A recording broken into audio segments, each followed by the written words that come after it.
انسانی تاریخ ہر طرح کے واقعات سے بھری ہوئی ہے، لیکن کچھ واقعات ایسے ہوتے ہیں کہ کائنات انہیں رہتی دنیا تک فراموش نہیں کر سکتی۔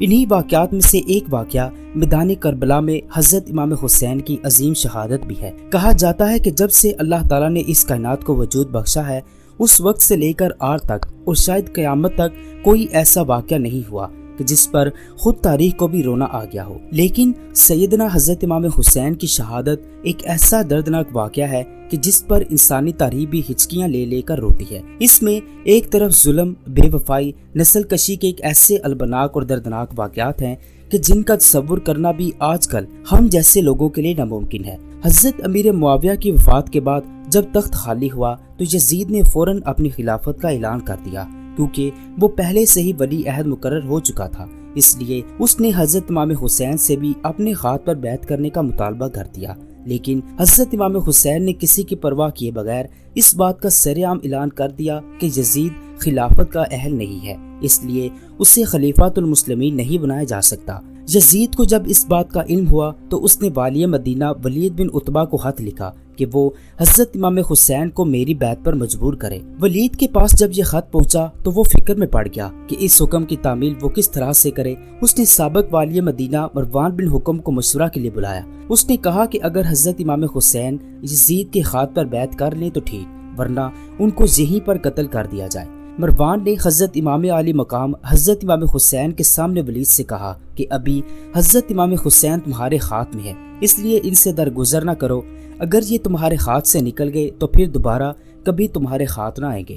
لیکن ولید ایک عافیت پسند شخص تھا، اس نے مروان کی بات کی پرواہ کیے بغیر سید الشہداء حضرت امام حسین کے لیے راستہ کھول دیا اور وہ واپس چل دیے۔ مروان نے ولید کو غصے سے کہا کہ تو نے موقع ضائع کر دیا، مگر ولید نے کہا کہ اللہ کی قسم میں حضرت امام حسین کو قتل کرنے سے ڈرتا ہوں، کہیں ایسا نہ ہو کہ قیامت کے دن وہ اپنے خون کا مطالبہ مجھ سے کریں، اس لیے کہ حضرت امام حسین کے خون کا مطالبہ جس کی گردن پر ہوگا وہ قیامت کے دن نجات نہیں پا سکے گا۔ حضرت امام حسین اپنے اہل و عیال کو لے کر مدینہ منورہ سے مکہ مکرمہ کی طرف چل دیے اور وہیں جا کر رہنے لگے۔ یزید کو جب ولید کے عفو درگزر کا علم ہوا تو اس نے انہیں مدینہ سے نکال دیا۔ اہل کوفہ کو جب اس بات کا علم ہوا کہ حضرت امام حسین نے یزید کی بیعت سے انکار کر دیا ہے تو کچھ حضرات سلیمان بن سرد خزائی کے مکان پر جمع ہوئے اور حضرت امام حسین کو خط لکھا کہ ہم بھی یزید کے ہاتھ پر بیعت کرنے کے لیے تیار نہیں ہیں، آپ فوراً کوفہ تشریف لے آئیں، ہم سب آپ کے ہاتھ پر بیعت کر لیں گے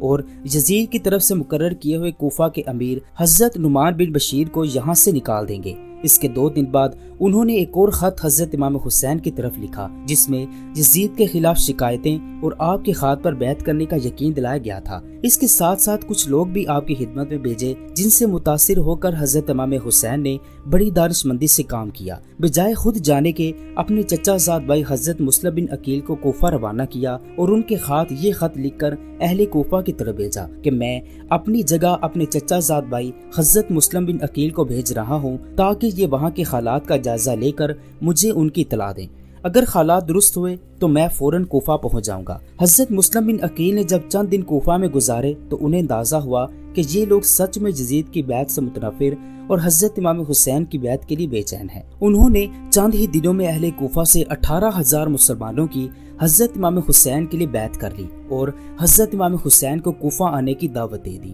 جب لوگوں میں یہ خبر مشہور ہوئی کہ حضرت امام حسین نے کوفہ جانے کا ارادہ کر لیا ہے تو سوائے حضرت عبداللہ بن زبیر کے اور کسی نے آپ کو کوفہ جانے کا مشورہ نہیں دیا، بلکہ بہت سے حضرات آپ کی خدمت میں حاضر ہوئے اور آپ کو یہ مشورہ دیا کہ آپ ہرگز کوفہ نہ جائیں اور اہل عراق اور اہل کوفہ کے وعدوں اور ان کی بیعتوں پر بھروسہ نہ کریں، کیونکہ وہاں جانے میں آپ کے لیے بہت بڑا خطرہ ہے۔ لیکن حضرت امام حسین نے کوفہ کی طرف روانہ ہونے کا ارادہ کر لیا تھا، اس لیے آپ مکہ مکرمہ سے کوفہ کے لیے روانہ ہو گئے۔ جب حضرت امام حسین نینوا مقام پر پہنچے تو ابن زیاد نے کوفہ سے عمرو بن سعد کو مجبور کر کے 4,000 کا لشکر دے کر حضرت امام حسین کے مقابلے کے لیے بھیج دیا۔ عمرو بن سعد نے یہاں پہنچ کر حضرت امام حسین سے کوفہ آنے کی وجہ پوچھی تو آپ نے پورا واقعہ سنایا اور فرمایا کہ اہل کوفہ نے مجھے خود یہاں آنے کی دعوت دی ہے، اگر اب بھی ان کی رائے بدل گئی ہے تو میں واپس مدینہ جانے کے لیے تیار ہوں۔ عمرو بن سعد نے اسی مضمون کا ایک خط ابن زیاد کی طرف لکھا کہ حضرت امام حسین واپس جانے کے لیے تیار ہیں، ابن زیاد نے جواب میں لکھا کہ حضرت امام حسین کے سامنے یہ ایک شرط رکھو کہ وہ یزید کے ہاتھ پر بیعت کر لیں، جب وہ ایسا کر لیں گے تو پھر ہم غور کریں گے۔ حضرت امام حسین نے عمرو بن سعد کے پاس پیغام بھیجا کہ آج رات ایک دوسرے کے لشکروں کے ساتھ ہماری ملاقات ہو جانی چاہیے تاکہ ہم سب ایک دوسرے کے سامنے گفتگو کر سکیں۔ عمرو بن سعد نے آپ کا یہ پیغام قبول کیا اور رات کو دونوں لشکروں نے ایک دوسرے سے ملاقات کی۔ ملاقات میں حضرت امام حسین نے اپنے متعلق عمرو بن سعد کے سامنے 3 شرطیں رکھی۔ وہ یہ تھی کہ میں جہاں سے آیا ہوں وہیں واپس چلا جاؤں، میں یزید کے پاس چلا جاؤں اور خود اس سے اپنا معاملہ طے کر لوں، مجھے مسلمانوں کی کسی سرحد پر پہنچا دو، وہ لوگ جس حال میں ہوں گے میں بھی اسی حال میں رہ لوں گا۔ ابن زیاد نے حضرت امام حسین کی تینوں شرطوں کو ماننے سے انکار کر دیا۔ شمر ذی الجوشن محرم کی 9ویں تاریخ کو محاذ پر پہنچا اور لشکر لے کر سامنے آ گیا۔ حضرت عباس آگے کی طرف بڑھے اور بات کرنے کی کوشش کی، لیکن اس نے بات سنے بغیر قتال کا اعلان کر دیا۔ حضرت عباس نے جب جنگ کا اعلان سنا تو انہوں نے جا کر حضرت امام حسین کو اس کی اطلاع دی۔ انہوں نے فرمایا اس سے کہو کہ آج رات قتال ملتوی کر دو تاکہ آج کی رات میں وصیت، نماز، دعا اور استغفار میں گزار لوں۔ حضرت عباس نے حضرت امام حسین کا یہ پیغام شمر تک پہنچا دیا۔ شمر ذی الجوشن عمرو بن سعد نے لوگوں سے مشورہ کیا اور آپ کو اس رات عبادت کرنے کی مہلت دے دی اور واپس چل دیے۔ حضرت امام حسین نے اپنے صحاب کو جمع کیا اور تمام رات تہجد اور دعا میں مصروف رہے۔ یہ عاشورہ کی رات تھی اور صبح عاشورہ 10 محرم کا دن تھا۔ 10ویں محرم فجر کی نماز سے فارغ ہوتے ہی عمرو بن سعد لشکر لے کر حضرت امام حسین کے سامنے آ گیا۔ اس وقت حضرت امام حسین کے ساتھ کل 72 صحاب تھے، جن میں سے 32 گھڑ سوار اور 40 پیدل چلنے والے تھے۔ آپ نے بھی اس مقابلے کے لیے اپنے صحاب کے صف بندی فرما لی۔ اس کے بعد تیر اندازی کا سلسلہ شروع ہو گیا۔